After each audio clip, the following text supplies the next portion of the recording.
இந்திய ஜம்மு காஷ்மீரில் பதட்டம். போலீஸ் நிலையத்துக்குள் ராணுவம் புகுந்து தாக்குதல்.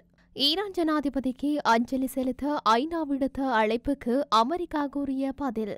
இலங்கைக்கு எதிராக அமெரிக்காவில் தயாராகும் பிரேரணை. பிரித்தானியாவில் அடுத்த பிரதமர் பதவியில் மாற்றம். வெளியான கருத்து கணிப்பு. இப்ராஹிம் ரைசியின் உலகு வானூர்தி விபத்தில் எழுந்த சந்தேகம் நிராகரித்த ஈரான் அரசு. மாலத்தீவின் புதிய ஜனாதிபதி. வணிக ஆவணங்களில் பொய்யான விவரங்கள் வழக்கில் டொனால்ட் ட்ரம்ப் குற்றவாளி. அமெரிக்க நீதிமன்றம் வரலாற்று தீர்ப்பு. ஜனாதிபதி தேர்தல் மற்றும் பொதுத் தேர்தல். பாலிதவின் அதிரடி அறிவிப்பு.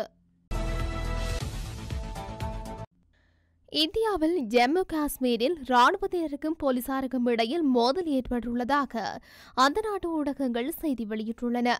இந்த மோதலில் 3 போலீசார் காயமடைந்து மருத்துவமனையில் அனுமதிக்கப்பட்டுள்ளனர். இந்த நிலையில் சம்பவம் தொடர்பில் 3 லெப்டினன்ட் கேர்னல் தர அதிகாரிகள் உட்பட 16 ராணுவத்தினர் மீது வழக்கு தாக்கல் செய்யப்பட்டுள்ளது. முன்னதாக ஜம்மு காஷ்மீரின் குப்வாரா மாவட்டத்தில் வழக்கு ஒன்று தொடர்பில் ராணுவ உறுப்பினர் ஒருவரின் வீட்டில் போலீசார் சோதனை நடத்தியுள்ளனர். இதனையடுத்து குறித்த போலீஸ் நிலையத்துக்கு சென்று ராணுவத்தினர் அங்கு வாக்குவாதத்தில் ஈடுபட்டதுடன் போலீசார் மீது தாக்குதல்களையும் மேற்கொண்டுள்ளனர். எனினும் வாக்குவாதம் இடம்பெற்ற போதும் மோதல்கள் இடம்பெறவில்லை என்று இந்திய ராணுவம் தெரிவித்துள்ளது. அண்மையில் உலங்கு வானூர்தி விபத்தில் மரணமடைந்த ஈரான் ஜனாதிபதி இப்ராஹிம் ரைசிக்கு அஞ்சலி செலுத்துவதற்காக உறுப்பு நாடுகளுக்கு ஐக்கிய நாடுகள் சபை அழைப்பு விடுத்திருந்த நிகழ்வை அமெரிக்கா புறக்கணித்ததாக வெளிநாட்டு ஊடகங்கள் செய்தி வெளியிட்டுள்ளன. ஈரானுடனும் பல ஆண்டுகளாக கடுமையான மோதலில் ஈடுபட்டு வரும் அமெரிக்கா இதுபோன்ற மோசமான மனித உரிமை மீறல்களை செய்த ஒருவருக்கு அஞ்சலி செலுத்தக்கூடாது என்று கூறியிருக்கின்றது. ஐக்கிய நாடுகள் சபை ஈரான் மக்களுடன் நிற்க வேண்டும் எனவும் அவ்வாறான ஒருவரை கௌரவிக்க கூடாது எனவும் அமெரிக்கா மேலும் வலியுறுத்தியுள்ளதாகவும் தெரிவிக்கப்படுகின்றது. ஐக்கிய நாடுகள் சபையின் பாரம்பரியமாக மரணத்தின் போது ஒரு அரசு தலைவர் இருக்கும் மக்களுக்காக நடத்தப்படும் இவ்வாறான வைபவத்தில் 193 உறுப்பு நாடுகளின் பிரதிநிதிகள் பங்கு பெற்றுவதாக தெரிவிக்கப்படுகின்றது. தமிழ் மக்கள் இனப்படுகொலை செய்யப்பட்டனர் என்பதை இலங்கை ஏற்றுக்கொள்ள வேண்டுமென்ற 3 காரணிகளை முன்வைத்து அமெரிக்க காங்கிரஸ் இலங்கைக்கு எதிரான பிரேரணையை தயாரித்து வருவதாக தெரிவிக்கப்பட்டுள்ளது. ஈழத்தமிழ் மக்களுடன் ராஜதந்திர தொடர்புகளை பலப்படுத்த வேண்டும். அமெரிக்காவும் ஏனைய சர்வதேச சமூகங்களும் இணைந்து தமிழ் மக்களின் சுய உரிமைகளுக்காக குரல் கொடுக்க வேண்டும் மற்றும் தமிழ் மக்கள் இனப்படுகொலை செய்யப்பட்டனர் என்பதை இலங்கை ஏற்றுக்கொள்ள வேண்டும் என்ற 3 காரணிகளை முன்வைத்து பிரேரணை தயாரிக்கப்பட்டு வருவதாக கூறப்படுகின்றது. அண்மையில் அமெரிக்க தூதுவர் வடக்கிற்கு சென்று முன்னாள் போராளிகளை சந்தித்திருந்தார். தூதுவருக்குரிய நடவடிக்கைகளுக்கு அப்பால் சென்று இலங்கையின் உள்ளக விவகாரங்களில் அமெரிக்கா தலையிடுவதாக இலங்கையின் பாதுகாப்பு தரப்பு குற்றம் சுமத்தியிருந்தது. இந்த நிலையில் இலங்கையின் ராணுவ அதிகாரிகள் சிலர் மீது அமெரிக்கா போன்ற நாடுகள் எதிர்ப்பினை வெளியிட்டிருந்தன. இவ்வாறான ஒரு பின்னணியில் அமெரிக்காவின் காங்கிரஸ் கட்சி இலங்கைக்கு எதிராக பிரேரணையொன்றை முன்வைக்க திட்டமிட்டுள்ளதாக கூறப்படுகின்றது. தமிழ் அமெரிக்கர்களின் ஐக்கிய அரசியல் நடவடிக்கை குழு, இலங்கையில் சமத்துவம் மற்றும் நிவாரணத்திற்கான மக்கள் குழு மற்றும் உலகளாவிய தமிழ் அமைப்புகளுக்கான கூட்டமைப்பு ஆகியவை இதற்கான அழுத்தத்தினை பிரயோகித்துள்ளதாக தெரிவிக்கப்படுகின்றது. பிரித்தானியாவை 14 ஆண்டுகளாக ஆட்சி செய்து வந்த கன்சர்வேட்டிவ் கட்சி சமீபத்திய உள்ளாட்சி தேர்தல்களில் பெரும் தோல்வியை சந்தித்தது. அதே நேரத்தில் கன்சர்வேட்டிவ் கட்சி வசம் இருந்த இருக்கைகள் பலவற்றை லேபர் கட்சி கைப்பற்றியது. ஆக வரும் பொது தேர்தலில் லேபர் கட்சி வெற்றி பெற்று ஆட்சியை கைப்பற்றும் என பெரிதும் எதிர்பார்க்கப்படுகின்றது. லேபர் கட்சியை வழிநடத்தி வருபவர் 1962 ஆண்டு செப்டம்பர் மாதம் 2ஆம் தேதி லண்டனில் எளிமையான குடும்பத்தில் பிறந்திருக்கின்றார். அவரது தந்தை கருவிகள் செய்பவர், தாய் ஒரு செவிலியர். பின்னாட்களில் அரசியலில் நுழைந்த அவர் அரசியல் கட்சியொன்றின் தலைவரானார். சட்டம் பயின்ற பின்னர் மனித உரிமைகளுக்காக குரல் கொடுக்கும் சட்டத்திறனியாகியிருக்கின்றார். எலிசபெத் மகாராணி கையால் சேர் பட்டம் பெற்ற அவர் 2015ஆம் ஆண்டு 17,048 வாக்குகள் வித்தியாசத்தில் பெரும்பான்மை பெற்று நாடாளுமன்ற உறுப்பினராக தேர்ந்தெடுக்கப்பட்டுள்ளார். அவர் நாடாளுமன்ற உறுப்பினராக தேர்வு செய்யப்படுவதற்கு சில வாரங்களுக்கு முன்பு அவரது தாய் மரணமடைந்துவிட்டார்.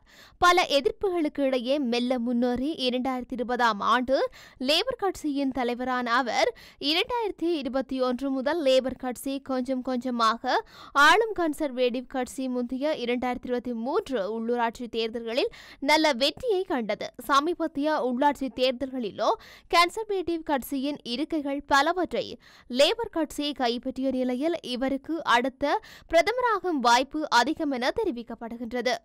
ஈரானிய பிரதமர் இப்ராஹிம் ரைசியின் உலங்கு வானூர்தி விபத்தில் உள்ள சந்தேகம் நிராகரிக்கப்படுவதாக ஈரான் அரசு தெரிவித்துள்ளது.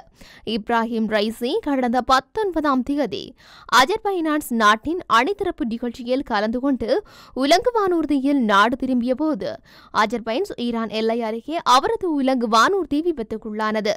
உலங்கு வானூர்தியில் இருந்து 8 பேரும் இந்த விபத்தில் உயிரிழந்ததாக ஈரான் அரசு அதிகாரப்பூர்வமாக செய்தி வெளியிட்டது.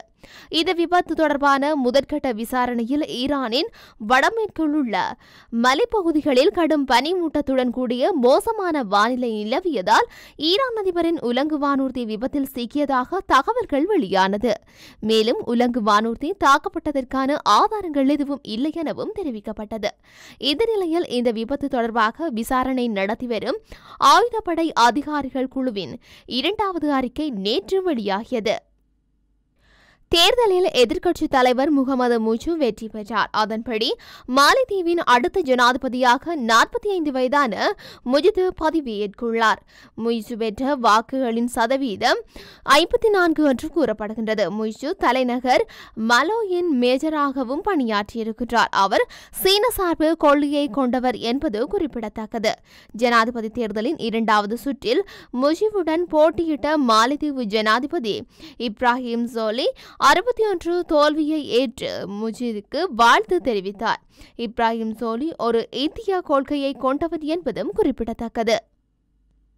அமெரிக்க முன்னாள் ஜனாதிபதி டொனால்ட் டிரம்பின் வணிக ஆவணங்களில் பொய்யான விவரங்களை சேர்த்த வழக்கில் குற்றவாளி என நியூயார்க் நீதிமன்றம் அறிவித்துள்ளது.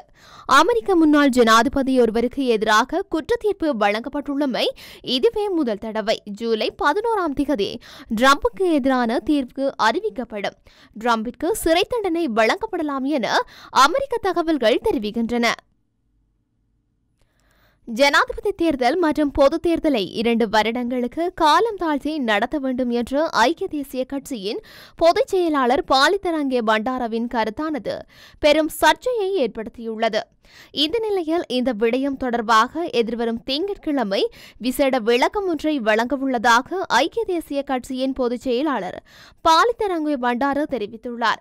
ஜனாதிபதி தேர்தல் மற்றும் பொதுத் தேர்தலை 2 வருடங்களுக்கு காலம் தாழ்த்தி நடத்த வேண்டும் என ஐக்கிய தேசிய கட்சியின் பொதுச் செயலாளர் பாலித்தரங்கே பண்டார கடந்த செவ்வாய்க்கிழமை கருத்து வெளியிட்டிருந்தார். இவரது இந்த கருத்தானது சமகால அரசியல் களத்தில் பெரும் சர்ச்சைகளை ஏற்படுத்தியுள்ள நிலையில் இது தொடர்பாக இன்று ஐக்கிய தேசிய கட்சியின் தலைமையகமான சிறிகொத்தாவில் சுருக்கமான செய்தியாளர் சந்திப்பொன்றை பாலித்தரங்கே பண்டார நடத்தியிருந்தார். இதன்போது கருத்து தெரிவித்த பாலித்தரங்கே பண்டார கடந்த செவ்வாய்க்கிழமை இதே இடத்தில் நடைபெற்ற செய்தியாளர் சந்திப்பின் போது பொதுத் தேர்தல் மற்றும் ஜனாதிபதி தேர்தலை 2 வருடங்களுக்கு பின்னர் நடத்த சர்வஜன வாக்கெடுப்பொன்றை நடத்த வேண்டும் என்பது தொடர்பான கருத்தை வெளியிட்டிருந்தேன். இக்கருத்து தொடர்பாக சமூகத்தில் பலரும் பல்வேறு கருத்துக்களை வெளியிட்டு வருகின்றனர். சிறிகொத்த கட்சி தலைமையகத்திற்கு வருகை தந்திருந்த 7 பேர் கொண்ட குழுவினர் போராட்டத்தையும் மேற்கொண்டிருந்தனர். இவர்கள் அனைவரது கேள்விகளுக்கும் எதிர்வரும் திங்கட்கிழமை காலை 10 மணிக்கு இதே இடத்தில் நான் ஊடகங்களுக்கு கருத்து வெளியிடவுள்ளேன். அன்று எந்தவொரு கேள்வியையும் என்னிடம் கேட்கலாம். இவ்வாறு பாலித்தரங்கே பண்டார தெரிவித்துள்ளார்.